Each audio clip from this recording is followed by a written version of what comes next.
बच्चों आज मैं आपसे कक्षा 12 व्यवसाय अध्ययन के अध्याय 5 संगठन के अंतर्गत संगठन के ढांचे पर चर्चा करूंगा।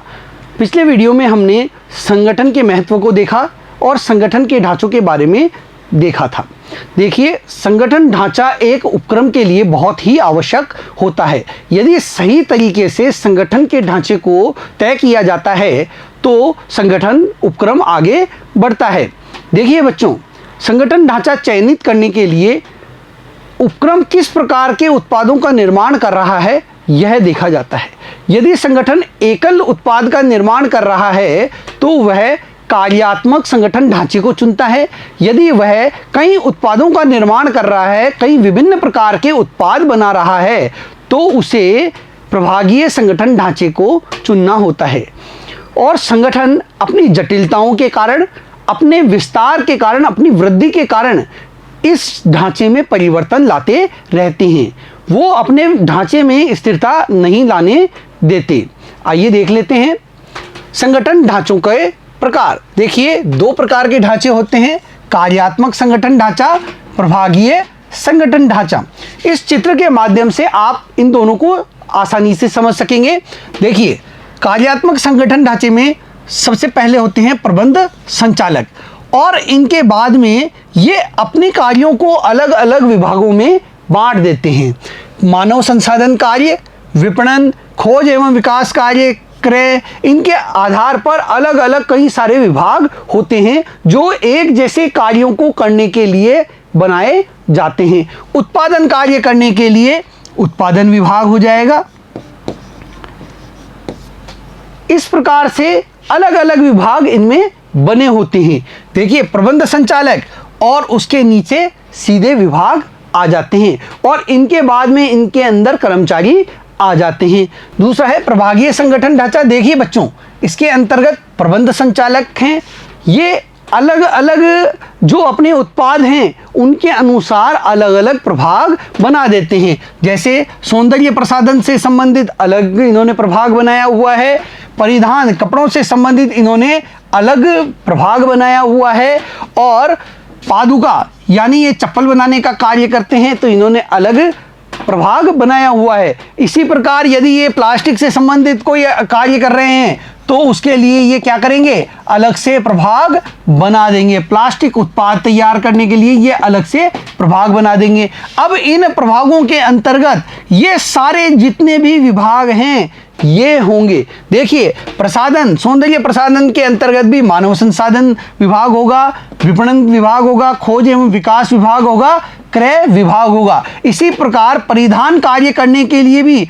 अलग से मानव संसाधन विभाग, विपणन विभाग, खोज एवं विकास विभाग, क्रय विभाग होगा। इसी प्रकार पादुका कार्य के लिए भी ये विभाग अलग से होंगे, और प्लास्टिक उत्पाद तैयार करने के लिए भी ये जो विभाग हैं वो अलग से होंगे। यानी हर प्रभाग के अंदर जो विभाग हैं वो अलग से बनाए जाते हैं। वो जो विभाग होते हैं वो संबंधित कार्य को ही संपादित करते हैं। जैसे प्रसाधन से संबंधित जो विभाग हैं वो सिर्फ सौंदर्य प्रसाधन से संबंधित ही कार्य करेंगे। इसी प्रकार परिधान से संबंधित जो विभाग हैं वो परिधान संबंधी कार्यों को ही करेंगे। तो बच्चों, यहाँ पर प्रभागों के अंदर अलग अलग उत्पादों के अनुसार प्रभाग होते हैं जिनके अंतर्गत समस्त विभाग होते हैं। और जो कार्यात्मक संगठन ढांचा है इसमें एक ही विभाग होता है जो कि उत्पाद तैयार करने का कार्य, उत्पादों से संबंधित कार्य करते हैं। आगे देख लेते हैं बच्चों इन्हें विस्तार से।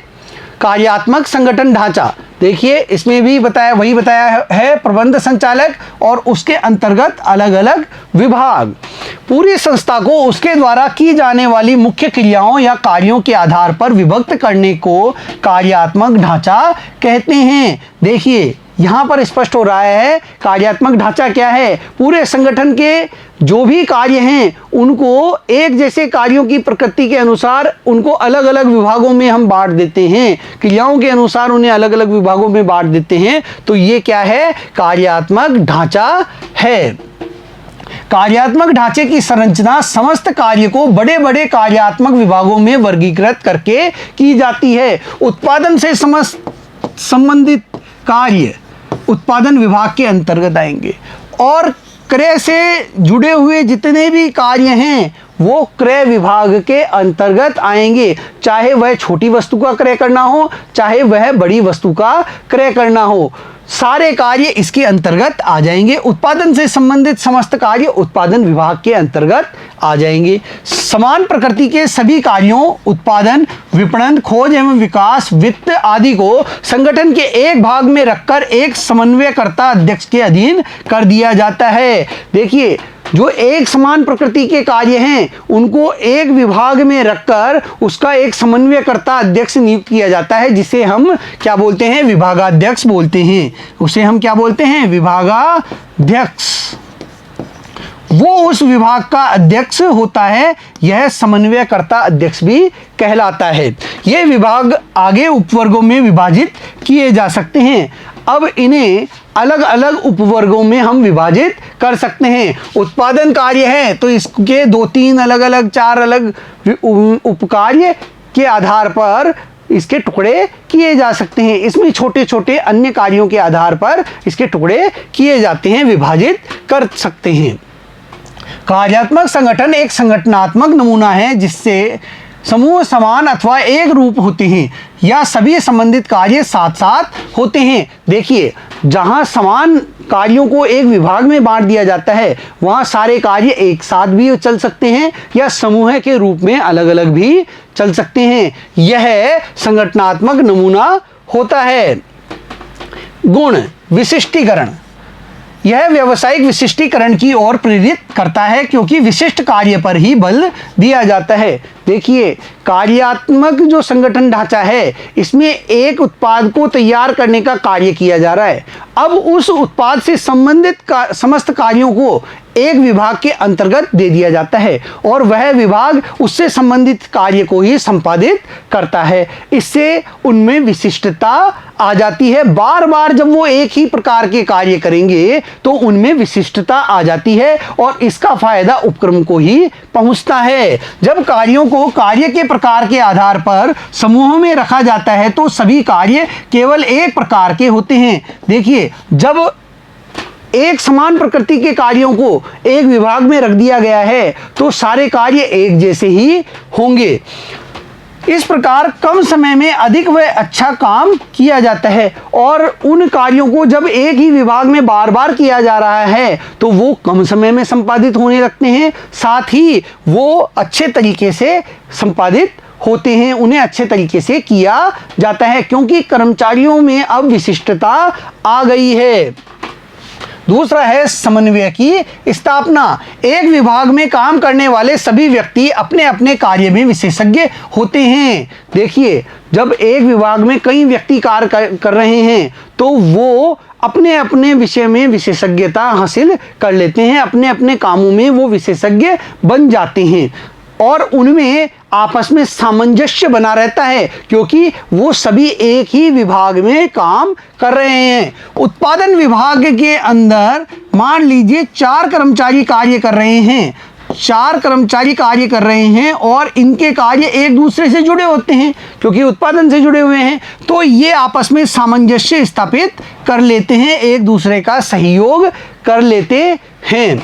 विभाग के अंतर्गत सामंजस्य और नियंत्रण बना रहता है और इन कर्मचारियों पर विभागाध्यक्ष का क्या है? नियंत्रण बना रहता है। आपस में ये सामंजस्य के साथ काम करते हैं। प्रबंधकीय कुशलता में वृद्धि, यह प्रबंधकीय तथा संचालन संबंधी कौशल में वृद्धि करता है। देखिए, कार्यात्मक संगठन ढांचे में प्रबंधकीय कुशलता में वृद्धि होती है, साथ ही संचालन संबंधी विशेषज्ञता भी बढ़ती है, कुशलता भी बढ़ती है क्योंकि एक ही कार्य को बार बार किया जाता है, क्योंकि एक ही काम बार बार किया जाएगा।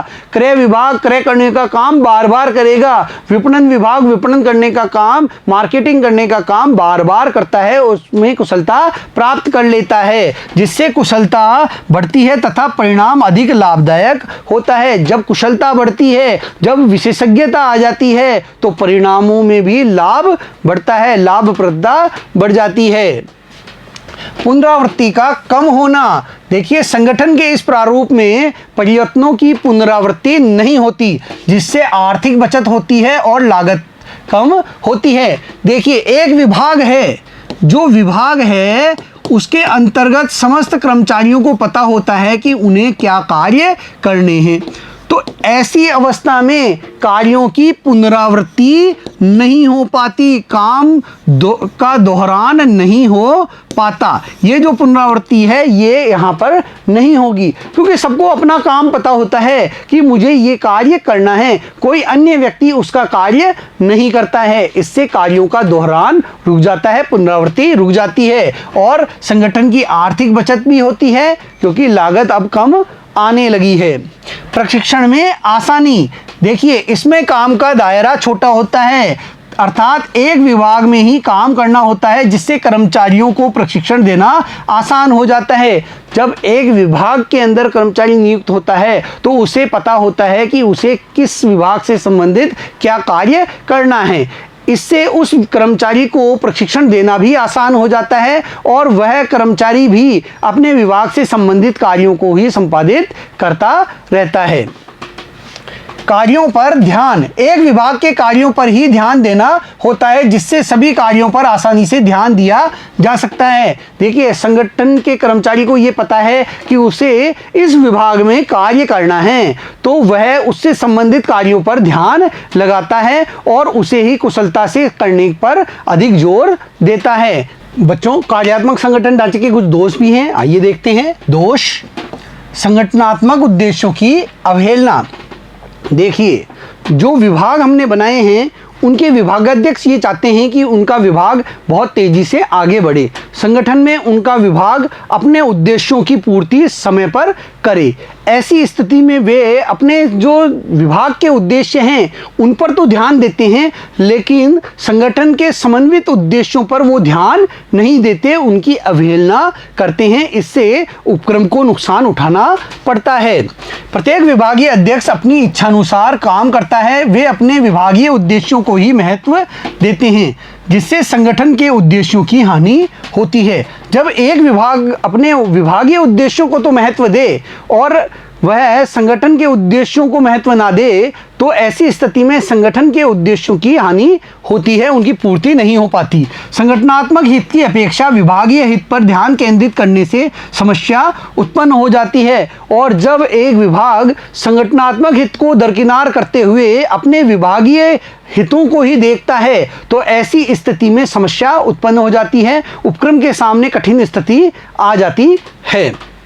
दूसरा है अंतर विभागीय समन्वय में कमी। देखिए, सभी विभागीय अध्यक्ष ये चाहते हैं कि उनका जो विभाग है वह तेजी से आगे बढ़े, सबसे जो अधिक संसाधन हैं वो उनके विभाग को ही प्राप्त हों, इसके लिए वे प्रयास करते हैं। सभी विभागीय अध्यक्ष अपनी मर्जी से कार्य करते हैं, जिससे अन्य विभागों के साथ तालमेल नहीं बन पाता। देखिए, सभी विभागीय अध्यक्ष क्या करते हैं, अपनी मर्जी से काम करते हैं, अपने विभाग को आगे बढ़ाने के लिए कार्य करते हैं। ऐसी स्थिति में उनका दूसरे विभागों से तालमेल नहीं बन पाता है। साथ ही संगठन के बढ़ने पर, विभागों की संख्या बढ़ने पर सही समन्वय नहीं हो पाता और निर्णयों में भी विलंब हो जाता है। और जब संगठन अपना विस्तार करता है, विकास करता है, तो उसके अंदर कई नए नए विभाग स्थापित करने होते हैं। ऐसी स्थिति में जब विभागों के बीच में तालमेल नहीं है, तो जो निर्णय लिए जाते हैं उसमें भी विलंब होता है तथा सामंजस्य स्थापित करने में भी दिक्कत आ जाती है, संगठन को इससे नुकसान ही पहुंचता है। तीसरा है संपूर्ण विकास में बाधा। दो या अधिक विभागों के हित अनुकूल न हो तो हितों का झगड़ा होना स्वाभाविक होता है। जब विभागों के आपस के हित अनुकूल नहीं होते तो उनके अंतर्गत झगड़ा उत्पन्न होने लगता है और मतभेद होने पर संगठन के हितों की पूर्ति में बाधा उत्पन्न हो जाती है। और जब उनमें मतभेद होता है, दोनों विभाग अलग अलग तरीके से कार्य करेंगे, वो एक दूसरे से मिलकर कार्य नहीं करेंगे, तो ऐसी स्थिति में संगठन के हित प्रभावित होते हैं, संगठन का विकास बाधित हो जाता है और संगठन की उन्नति, संगठन का विकास बाधित हो जाता है। अस्थिरता उत्पन्न होना।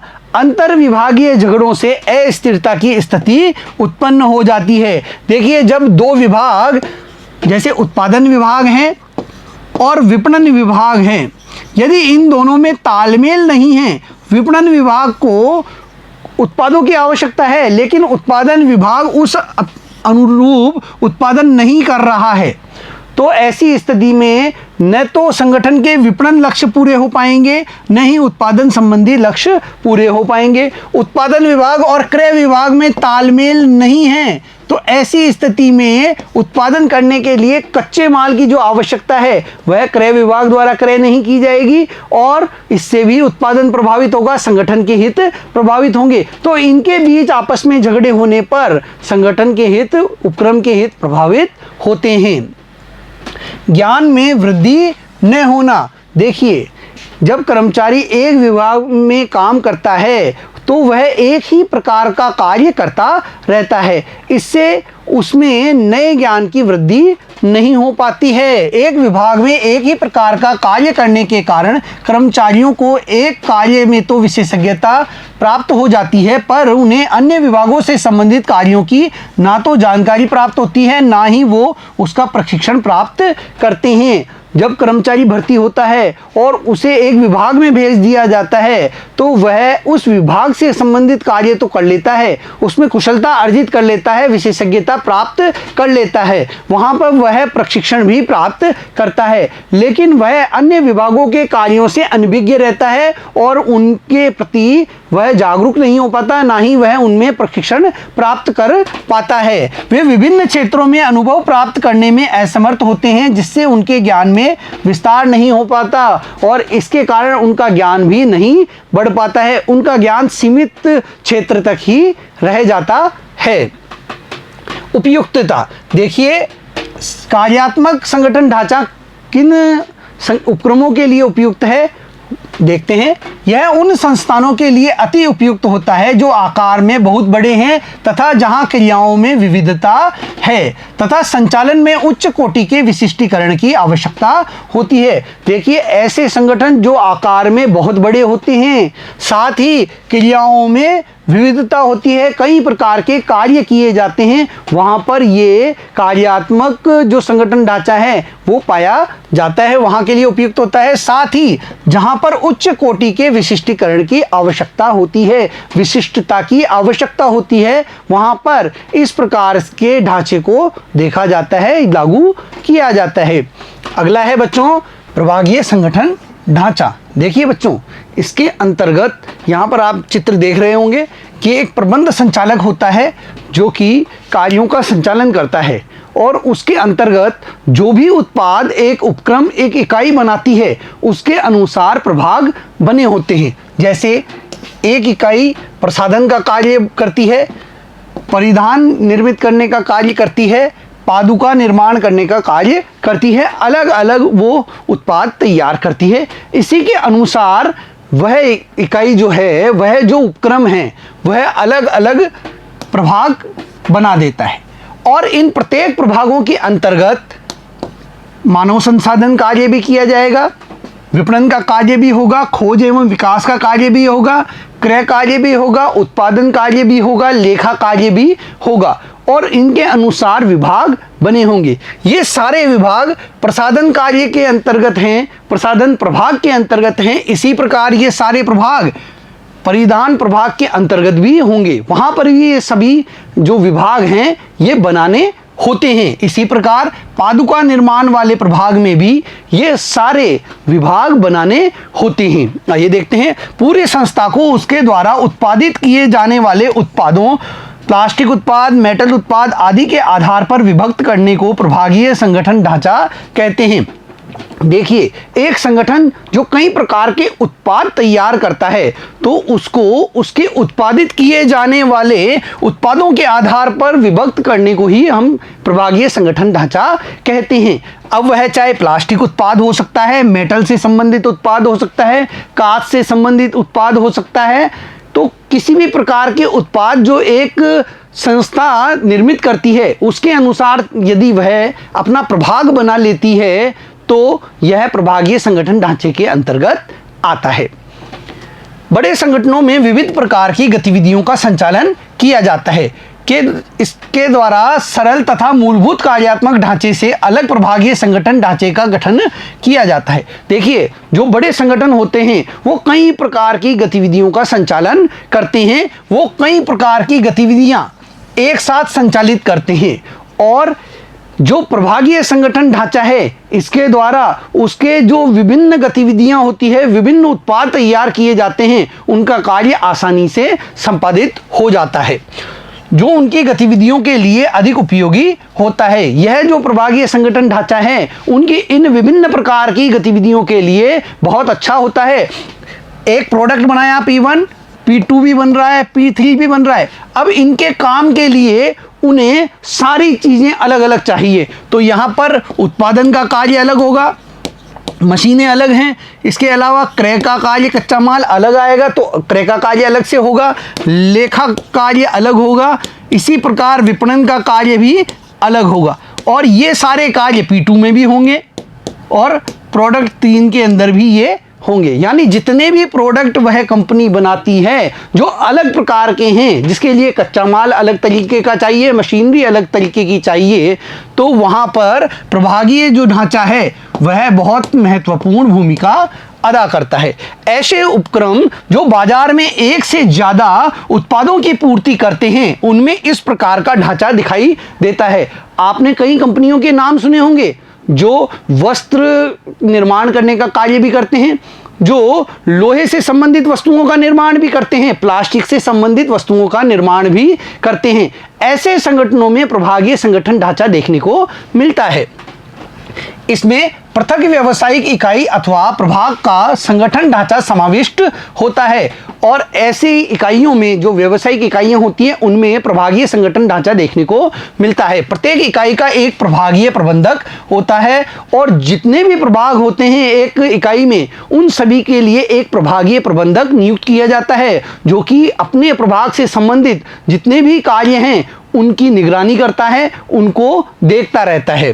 हर प्रभाग कार्यात्मक ढांचे की ओर अभिमुख होता हुआ प्रतीत होता है। देखिए बच्चों, कार्यात्मक ढांचे में हमने क्या देखा था कि कार्यों के आधार पर बंटवारा किया जाता है। यहां पर पहले प्रोडक्ट के आधार पर प्रभाग नियुक्त किए जाते हैं, प्रभागों का बंटवारा होता है, लेकिन इसके बाद में कार्यों के आधार पर उत्पादन कार्य के लिए अलग और क्रय कार्य के लिए अलग, विपणन कार्य के लिए अलग, तो इस प्रकार विभाग बने होते हैं। यानी पहले ये जो प्रभागात्मक ढांचा है ये होता है, उसके बाद में यह कार्यात्मक ढांचे की ओर अग्रसर होता हुआ दिखाई देता है।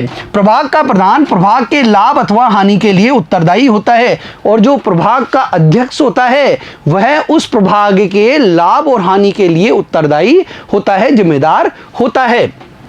इसके गुण: प्रभागीय अध्यक्षों का विकास। देखिए, इसमें प्रभागीय अध्यक्षों द्वारा उत्पाद विशेष से संबंधित उत्पादन के सभी कार्य देखे जाते हैं, जिससे उनमें विभिन्न कौशल विकसित होते हैं। यहाँ पर क्या होता है, प्रभागीय ढांचे में प्रभाग अध्यक्ष जो होता है वह उत्पादन का कार्य भी देखता है, वह क्रय संबंधी कार्य भी देखेगा, वह लेखा संबंधी कार्य भी देखेगा, विपणन संबंधी कार्य पर भी निगरानी होगी, मानव संसाधन कार्यों पर भी उसकी निगरानी होती है। यानी एक वस्तु के निर्माण से संबंधित सभी जानकारियां उसके पास होती है, और वह धीरे धीरे उनके अंदर क्या हो जाता है, विशेषज्ञ बन जाता है। उनकी उत्पाद विशेषीकरण में प्रवीणता विकसित होती है। एक उत्पाद के निर्माण से संबंधित सारी जानकारियां रखने के कारण उसमें उत्पाद विशेषीकरण की क्या है, क्वालिटी डेवलप होती है, जिससे वे उच्च पदों पर पदोन्नति के लिए तैयार हो जाते हैं, और इससे वे अगले उच्च पद पर जाने के लिए तैयार हो जाते हैं। दूसरा है, प्रभाग के परिणामों को आंका जा सकता है। देखिए, हर प्रभाग के परिणामों को जांचा जा सकता है, मापा जा सकता है। लाभ हानि के आधार पर यह जांचा जा सकता है कि कौन सा प्रभाग अच्छा कार्य कर रहा है और कौन सा प्रभाग खराब कार्य कर रहा है, और यदि लगातार कोई प्रभाग हानि में जा रहा है तो सुधारात्मक कार्यवाही करके उसके प्रभाग की जो हानियां हैं उसको कम किया जा सकता है, उसकी कमियों को दूर किया जा सकता है। प्रभाग का अध्यक्ष लाभ व हानि के लिए जिम्मेदार होता है। प्रभाग के आधार पर इसकी गणना आसानी से की जा सकती है। देखिए, प्रोडक्ट 1 ये प्रभाग है और प्रोडक्ट 2 का निर्माण करने के लिए, 3 का निर्माण करने के लिए अलग अलग प्रभाग हैं। अगर यह लाभ में जा रहा है तो हम ये कह सकते हैं कि इसका जो प्रभागाध्यक्ष है वो अच्छा कार्य कर रहा है। ये हानि में जा रही है शाखा, तो इसके बारे में ये कहा जा सकता है इसका प्रभागाध्यक्ष अच्छा कार्य नहीं कर रहा है।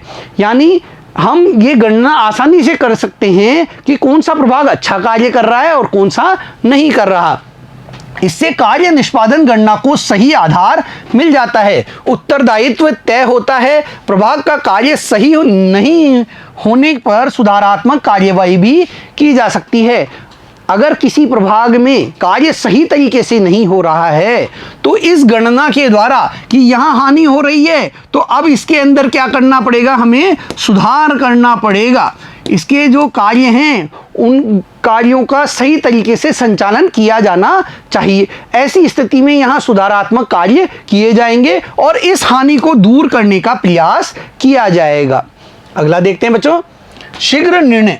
देखिए, जब एक प्रभाग का अध्यक्ष अपने प्रभाग से संबंधित निर्णय लेने के लिए स्वतंत्र होता है तो वह जल्दी से निर्णय ले लेता है। वह त्वरित कार्यवाही करते हुए उचित निर्णय लेकर अपने संगठन को ही लाभ पहुंचाता है। प्रभाग के स्वतंत्र इकाई होने के कारण प्रत्येक प्रभाग का प्रबंधक स्वतंत्रता पूर्वक शीघ्र निर्णय ले सकता है। इसमें पहल को प्रोत्साहन मिलता है। देखिए, इससे उसकी पहल शक्ति भी बढ़ती है। वह पहल का कदम उठाकर, नया कदम उठाकर आगे बढ़कर निर्णय लेता है और अपने प्रभाग को आगे बढ़ाने में सहयोग करता है। विकास एवं उन्नति में आसानी। एक नए प्रभाग की स्थापना पर अन्य इकाइयों पर कोई बाधा नहीं आती। देखिए, पहले से ही प्रोडक्ट 1, प्रोडक्ट 2, प्रोडक्ट 3 के आधार पर 3 प्रभाग बने हुए हैं। यदि संस्था नया प्रोडक्ट लाती है और एक नया प्रभाग बनाती है तो इन प्रभागों पर, इनके जो विभाग हैं उन पर किसी भी प्रकार का कोई प्रभाव नहीं पड़ता है। यह स्वतंत्र इकाई के रूप में स्थापित की जाती है और विकास तथा उन्नति के लिए सुविधाएं उपलब्ध हो जाती है। देखिए, अन्य के अंदर कोई बाधा नहीं आएगी और नया विकास होगा, उन्नति होगी। दोष, देखिए इसमें कुछ कमियां भी हैं बच्चों। पहली कमी क्या है, प्रभागाध्यक्षों के मध्य संघर्ष की समस्या। देखिए, इकाई के पास एक निश्चित बजट होता है, उसके पास एक निश्चित राशि होती है जो उसे अपनी समस्त प्रभागों में बांटनी होती है और सभी प्रभाग ये चाहते हैं कि जो बजट है उसका अधिक हिस्सा उन्हें प्राप्त हो। हर प्रभाग, P1 भी यही चाहेगा, प्रोडक्ट 1 वाला प्रभाग भी, प्रोडक्ट 2 भी यही चाहेगा, प्रोडक्ट 3 का प्रभागाध्यक्ष भी यही चाहेगा कि जो बजट है उसका अधिकांश भाग उसे प्राप्त हो ताकि उसका प्रभाग अच्छे तरीके से आगे बढ़ सके। तो इसलिए इन प्रभागाध्यक्षों के बीच में विवाद रहता है, आपस में तनाव रहता है। कोषों के आवंटन को लेकर विभिन्न प्रभागों में झगड़े उत्पन्न हो जाते हैं। साथ ही प्रभागाध्यक्ष अपना प्रभुत्व स्थापित करने की चाह रखते हैं। देखिए, बजट को लेकर तो झगड़े होते ही हैं और साथ ही जो इकाई है, उद्यम है, उसमें भी अपने प्रभाग का आधिपत्य स्थापित करने के लिए इनमें क्या होता है, मनमुटाव होता रहता है। सभी ये चाहते हैं उनका प्रभाग इकाई का क्या है, प्रतिनिधित्व करे, जिससे भी उनमें संघर्ष की स्थिति उत्पन्न हो जाती है और प्रभुत्व स्थापित करने की ये जो चाह होती है, इससे भी उनमें आपस में झगड़ा होता रहता है। दूसरा है कार्यों का दोहरान। देखिए, अभी हमने क्या देखा था बच्चों, P1 प्रोडक्ट 1 जब हम बना रहे हैं इसमें हम उत्पादन का कार्य भी कर रहे हैं, इसके अंदर हम क्रय का कार्य भी कर रहे हैं, इसमें विपणन का कार्य भी कर रहे हैं, इसमें लेखांकन संबंधी कार्य भी हमारा हो रहा है। इसी प्रकार प्रोडक्ट 2 के अंदर भी उत्पादन का कार्य, क्रय कार्य, लेखा कार्य और विपणन का कार्य किया जाएगा। अन्य प्रोडक्ट अगर वह इकाई बनाती हैं तो वहाँ भी अलग प्रभाग के अंतर्गत ये सारे कार्य होते हैं। तो इससे क्या होता है, कार्यों का दोहरान होता है। देखिए, यहाँ भी क्रय का कार्य होगा, यहाँ भी क्रय का, यहाँ भी लेखांकन, यहाँ भी लेखांकन, यहाँ भी विपणन, यहाँ भी विपणन कार्य होता है। तो क्या है, कार्यों का दोहरान होता है। प्रत्येक प्रभाग में सभी क्रियाएं की जाती है, इससे कार्यों का अनावश्यक दोहरान होता है तथा लागत भी बढ़ जाती है और इससे लागत भी बढ़ती है, खर्चा भी बढ़ता है, क्योंकि प्रत्येक प्रभाग को एक ही कार्य के लिए पृथक से मशीनरी एवं सामग्री दी जाती है। देखिए पैकिंग का कार्य है, पैकिंग के कार्य के लिए प्रोडक्ट 1 को भी मशीनरी दी जाएगी और सामग्री दी जाएगी। इसी प्रकार पैकिंग का कार्य प्रोडक्ट 2 के लिए भी होगा, वहां भी आपको मशीनरी देनी होगी और सामग्री देनी होगी। प्रोडक्ट 3 है, अलग से कोई उत्पाद है, तो वहां पर भी आपको क्या है, मशीनरी देनी होगी, साथ ही वहां पर भी सामग्री देनी होगी पैकिंग से संबंधित। तो इस प्रकार आपको अलग अलग विभागों में, अलग अलग प्रभागों में क्या करना पड़ेगा, पैकिंग की मशीनरी लगानी होगी, स्थापित करनी होगी और साथ ही वहां पर सामग्री भी वितरित करनी होगी। तो इससे क्या होता है, कार्यों का दौरान होता है, लागत बढ़ती है। आगे देखते हैं तीसरा, संगठन के हितों को हानि। देखिए प्रत्येक प्रभागाध्यक्ष ये चाहता है कि उसका प्रभाग आगे बढ़े, वह अपने प्रभाग के हितों को साधने के लिए प्रयासरत रहता है। ऐसी स्थिति में संगठन के जो हित हैं वो पीछे छूट जाते हैं। प्रत्येक प्रभागाध्यक्ष अपने प्रभाग के कार्यों को प्राथमिकता प्रदान करते हैं, जिससे संगठन के हितों को ठेस पहुंचती है। और इससे क्या होता है, संगठन के हितों को ठेस पहुंचना प्रारंभ हो जाती है जब वो अपने जो प्रभाग हैं उनके कार्यों को ही अधिक प्राथमिकता प्रदान करते हैं। अपने प्रभाग को स्थापित करने के चक्कर में वे संगठन के हितों को भुला देते हैं। हर प्रभागाध्यक्ष ये चाहता है कि उसका प्रभाग आगे बढ़े। ऐसी स्थिति में वे संगठन के जो उद्देश्य हैं, हित हैं, उनको भुला देते हैं और अपने प्रभाग के उद्देश्यों को, उनके हितों को पूरा करने के लिए ही लगे रहते हैं। उपयुक्तता, देखिए जो प्रभागीय संगठन ढांचा है वो किस प्रकार के संगठनों उपक्रमों के लिए आवश्यक है, जरूरी होता है, उसको देखते हैं। यह ढांचा उन संगठनों के लिए उपयुक्त है जहां विभिन्न प्रकार के उत्पादों का उत्पादन बड़ी मात्रा में किया जाता है, जहां पर कई प्रकार के उत्पाद, प्रोडक्ट 1, प्रोडक्ट 2, प्रोडक्ट 3, कई प्रकार के उत्पाद और का उत्पादन किया जाता है, साथ ही बड़ी मात्रा में इनका उत्पादन किया जाता है। यह वस्त्र से संबंधित कार्य भी करते हैं, यह प्लास्टिक से संबंधित उत्पाद भी तैयार करते हैं, ये मेटल से संबंधित उत्पाद भी तैयार करते हैं, ये वाहन से संबंधित कार्य भी करते हैं। तो इस प्रकार अलग अलग उत्पाद तैयार करते हैं, तो उन्हें अलग अलग प्रभाग स्थापित करने होते हैं, जहां विभिन्न प्रकार के संसाधनों का उपयोग किया जाता है और इन उत्पादों के निर्माण में अलग अलग प्रकार के संसाधनों का इस्तेमाल भी किया जाता है। वो जैसे रबड़ का इस्तेमाल भी किया जाता है, प्लास्टिक का इस्तेमाल भी किया जाता है। तो प्लास्टिक से संबंधित अलग प्रभाग, रबड़ से संबंधित सामग्री के लिए अलग, मेटल से संबंधित अलग। तो इस प्रकार क्या है, अलग अलग जो संसाधन हैं उनके आधार पर अलग अलग उत्पाद तैयार हो रहे हैं, तो वहां पर भी प्रभाग बने होते हैं। जो संगठन तेजी से विकास कर रहे हैं तथा अपने संगठन में अधिक कर्मचारी व विभागों की स्थापना कर रहे हैं, और ऐसे संगठन जो बहुत तेजी से अपने उपक्रमों का विकास कर रहे हैं, उनके लिए भी प्रभागीय संगठन ढांचा आवश्यक हो जाता है। तथा संगठन में अधिक कर्मचारी और विभाग हैं तो भी वहां पे भी प्रभागीय संगठन ढांचा देखने को मिलता है। अब आगे देखते हैं बच्चों, प्रभागीय संगठन ढांचे और कार्यात्मक संगठन ढांचे के बीच में अंतर। देखिए रचना के आधार पर कार्यात्मक संगठन की जो रचना होती है वह कार्यों पर आधारित होती है, यानी हम कार्यों के आधार पर वहां पर विभाग बनाते हैं। आपने देखा था, हमने उत्पादन विभाग भी देखा, लेखा विभाग भी वहां देखा, क्रय विभाग भी वहां देखा, और ये क्या है, कार्यों के आधार पर ही विभागों का बंटवारा होता है। जबकि प्रभागीय संगठन में रचना उत्पादन रेखा पर आधारित होती है तथा कार्यों द्वारा समर्थित होती है। जितने उत्पाद होते हैं उनके आधार पर प्रोडक्ट 1 के लिए अलग प्रभाग, प्रोडक्ट 2 के लिए अलग, प्रोडक्ट 3 के लिए अलग, और इसके नीचे फिर कार्यात्मक संगठन ढांचा देखने को हमें मिल जाता है। विशिष्टीकरण, देखिए कार्यात्मक संगठन ढांचे में कार्य विशिष्टीकरण होता है। कार्य के आधार पर चूंकि विभाग बने होते हैं और एक कार्य में विशिष्टता प्राप्त की जाती है, जबकि प्रभागीय संगठन ढांचे में उत्पाद विशिष्टीकरण, एक उत्पाद से संबंधित विशिष्टता आती है। उत्तरदायित्व, कार्यात्मक संगठन में किसी भी विभाग पर उत्तरदायित्व निर्धारित करना होता है। विभाग की जिम्मेदारी होती है उत्पादन से संबंधित कार्य के लिए उत्पादन विभाग की जिम्मेदारी होगी, उसके विभागाध्यक्ष की जिम्मेदारी होती है। जबकि प्रभागीय संगठन ढांचे में निष्पादन के लिए उत्तरदायित्व निर्धारित करना सुगम होता है। देखिए, इस प्रभागीय ढांचे के अंदर जो प्रभागाध्यक्ष होता है उसकी जिम्मेदारी तय की जाती है, लाभ और हानि के लिए वही उत्तरदायी होता है। प्रबंधकीय विकास।